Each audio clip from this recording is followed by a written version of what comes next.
Hello friends, welcome to SSC coaching centre. दोस्तों, आपके लिए मैथ्स का हम करा रहे हैं और रीजनिंग का भी लेकर के आ रहे हैं ताकि आपका यूपी पुलिस अच्छे से क्लियर हो जाए। यूपी पुलिस आपका अच्छे से क्लियर हो जाए। मैथ्स भी कराएंगे, रीजनिंग भी कराएंगे। मैंने बोला है मैं इंग्लिश भी लाने की कोशिश करूंगा, जीके भी लाने की कोशिश करूंगा। तो चैनल पर आप बने रहिए, रेगुलर वीडियो को देखते रहिए। यूपी पुलिस 2024 के नाम से प्लेलिस्ट बन गया है, उस प्लेलिस्ट में जाकर के आप तैयारी कर लीजिए। चलिए स्टार्ट करते हैं सवाल। यदि m का अर्थ प्लस, n का अर्थ माइनस और p का अर्थ गुना हो तो इस पूरे समीकरण को हल करके बता दीजिए भाई, क्या आंसर आएगा। चलिए बता देंगे। 15 n, n का अर्थ माइनस है तो माइनस ले लो भाई। n के बाद में 10, 10 के बाद में p, p का अर्थ गुना है तो गुना ले लीजिए। फिर 3 m, m का अर्थ प्लस है तो प्लस ले लो। फिर 5 p, p का अर्थ गुना है तो गुना ले लो। फिर है आपका 4। अब ये कितने के बराबर होगा, क्या आप नहीं बता पाएंगे? बोर्ड मास के अकॉर्डिंग आप हल कर लीजिए। बोर्ड मास के अकॉर्डिंग पहले मल्टीप्लाई सॉल्व होगा, यहां पे होगा कि नहीं। चलिए 15 माइनस 10 का मल्टीप्लाई 3 से होगा तो 30 प्लस 5 का मल्टीप्लाई 4 से होगा 5 चौके 20। मल्टीप्लाई के बाद में क्या सॉल्व होगा बोर्ड मास के अकॉर्डिंग? एडिशन। तो 15 माइनस 30 प्लस 20 कितना हो जाएगा भैया? 30 प्लस 20। अब यहां पे ये 30 माइनस का है, याद रखना 30 माइनस का है और 20 प्लस का है और 15 प्लस का है। तो बहुत सारे बच्चे बोर्ड मास के अकॉर्डिंग यहां गलती कर देते हैं। वो गलती आपको नहीं करनी है, क्योंकि बोर्ड मास के अकॉर्डिंग अब यहां पे दो ही संख्या बची है, प्लस की और माइनस की। तो पहले प्लस होगा, तो मेरे पास ये वाली संख्या प्लस है और मेरे पास ये वाली संख्या प्लस की है और ये 30 माइनस का है। तो पहले प्लस करो, 15 और 20 को प्लस करो। 15 और 20 को प्लस करेंगे 35 हो जाएगा, माइनस का 30 बचेगा। गलती मत कर देना।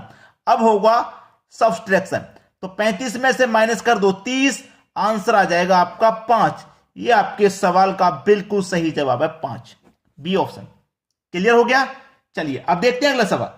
अगला सवाल है, यदि 0 1 2 3 ऐसे ही हम लगातार 9 तक जा रहे हैं और ए बी सी डी लगातार हम जे तक जा रहे हैं तो इसके रूप में लिखा जाता है, यानी कि इस संख्या को इस रूप में लिखा जाता है। तो इसको हमें ज्ञात करना है। चलिए 0 1 2 3 4 5 6 7 8 9, ये संख्या है 9 तक और ए से स्टार्ट हो रही है, जे तक जा रही है। A B C D E F G H I और जी, ठीक है, यानी कि 9 जे के रूप में है। अब इस समीकरण को हमें हल करना है। अब इस समीकरण को हल करना आसान है क्योंकि हमें सभी का नंबर पता चल गया। सबसे पहले डी, क्या दे रखा भैया? डी। डी के बाद में सी, डी के बाद में दे रखा सी। अब डी की वैल्यू कितनी है भैया? डी की वैल्यू आपके पास 3 है, मैं 3 ले लूंगा। सी की वैल्यू कितनी है? 2 है, मैं 2 ले लूंगा। उसके बाद में ये मल्टीप्लाई का साइन है तो मल्टीप्लाई ले लो।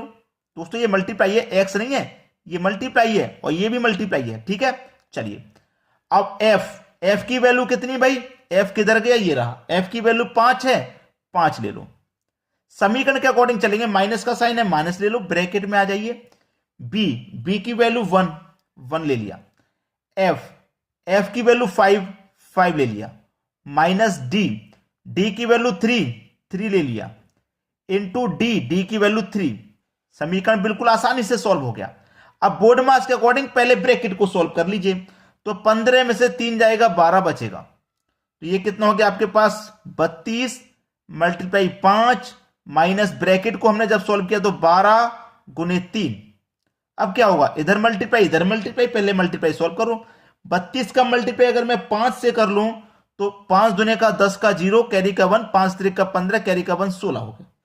माइनस का साइन। अब इनका मल्टीप्लाई 12 त्रिक का 36।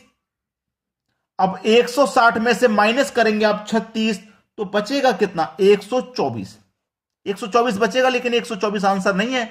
क्यों नहीं है? ए बी सी डी इस फॉर्म में है। 1 की वैल्यू वी लिखिए। 2 की वैल्यू सी लिखिए। 4 की वैल्यू ई लिखिए।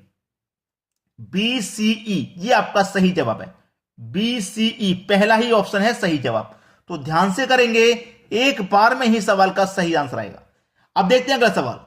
अगला सवाल है, यदि 6 स्टार 3 बराबर 13, 5 स्टार 20 बराबर 96, 11 स्टार 7 बराबर 67, तो 19 स्टार 11 बराबर क्या? बहुत अच्छा सवाल है भाई, थोड़ा सा दिमाग खर्च करना पड़ेगा आपको इस क्वेश्चन में, दिमाग खर्च कराएगा ये सवाल। चलिए, 6 स्टार 3 बराबर 13 कैसे भी नहीं होता, लेकिन रीजनिंग है भाई, लॉजिक तो होगा। चलिए, क्या लॉजिक हो सकता है? 6 गुने स्टार की जगह गुना ले लिया, 3 को आप क्या लिख सकते हैं? 2 + 1 3 लिख सकते हैं कि नहीं लिख सकते? बिल्कुल लिख सकते हैं आप कहोगे। तो 6 का मल्टीप्लाई 2 से करो 12, 12 में जोड़ दो 1 तो हो गया 13। सेम लॉजिक यहां पे लगाना।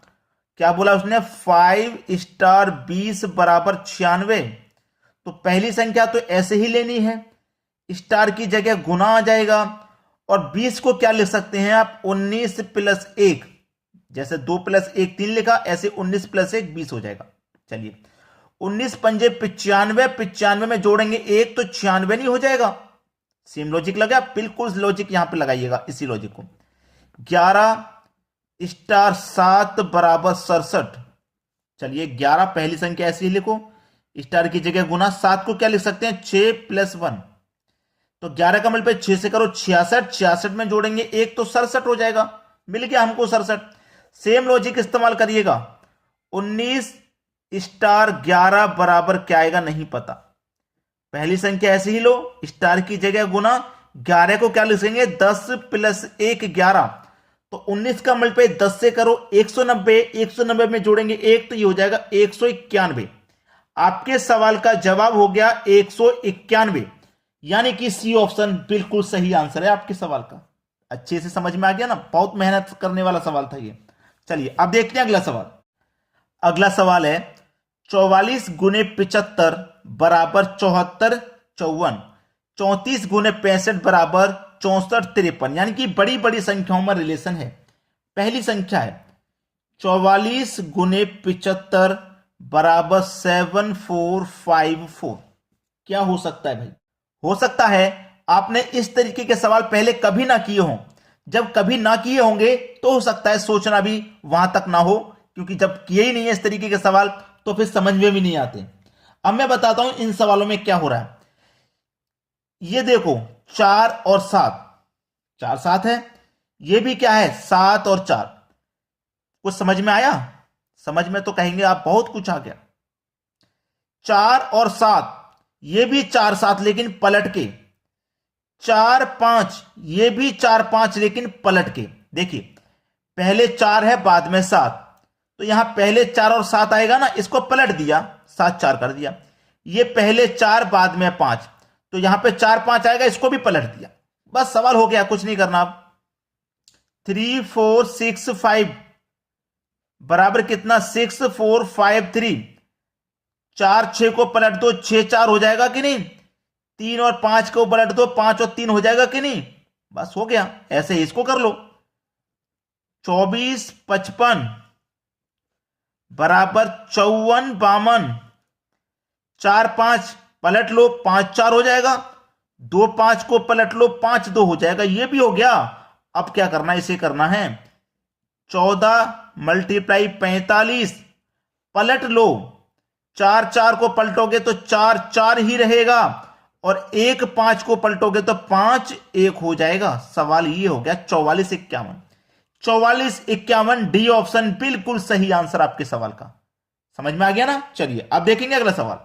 अगला सवाल है, यदि 6 गुने 7 बराबर 2, 3 गुने 5 बराबर 5 और 5 गुने 8 बराबर 0, तब 6 गुने 8 का मान क्या होगा? यह भी सवाल अच्छा है। देखिए, 6 गुने 7 बराबर 2 है, अगर आप रियल में इन दोनों का मल्टीप्लाई करते हैं तो 6 7 42 होता है, यही तो होता है।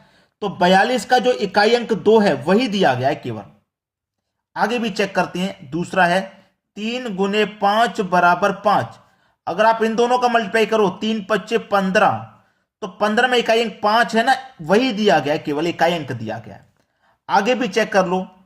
5 गुने 8 बराबर 0, अगर दोनों का मल्टीप्लाई करेंगे तो 5 8 40 होता है, 40 का केवल इकाई अंक दिया गया है 0, यानी कि जो मल्टीप्लाई करने पे आ रहा उसका केवल इकाई अंक लिखा गया है। बस अब तो लॉजिक समझ में आ गया। तो 6 गुने 8 बराबर क्या होगा, इसे भी आप बता देंगे आसानी से। 6 48, 48 का इकाई अंक 8 ले लेंगे, यानी कि 8 आपके सवाल का बिल्कुल सही आंसर है भाई, बिल्कुल सही आंसर हो जाएगा 8। पहला ऑप्शन बिल्कुल सही हो जाएगा। क्लियर है ना सभी को, कोई दिक्कत नहीं होने वाली यहां पे। अब देखेंगे अगला सवाल। अगला सवाल है, यदि 3 इंटू 9 इंटू 7 बराबर 379, 5 इंटू 4 इंटू 8 बराबर 584 हो तो 1 इंटू 2 इंटू 3 इंटू वॉट, ये क्वेश्चन मार्क का साइन है, यानी कि इसका मान पूछ रहा है क्या होगा। तो दोस्तों ये सवाल मैं दूंगा आपको होमवर्क के लिए। आप इस प्रश्न का आंसर मुझे घर से करके बताइए, यानी कि अभी करके बता दीजिए, अभी कभी तुरंत कमेंट कर दो कि इस सवाल का आंसर क्या है। ठीक है दोस्तों, वीडियो देखने के लिए आपका बहुत बहुत धन्यवाद।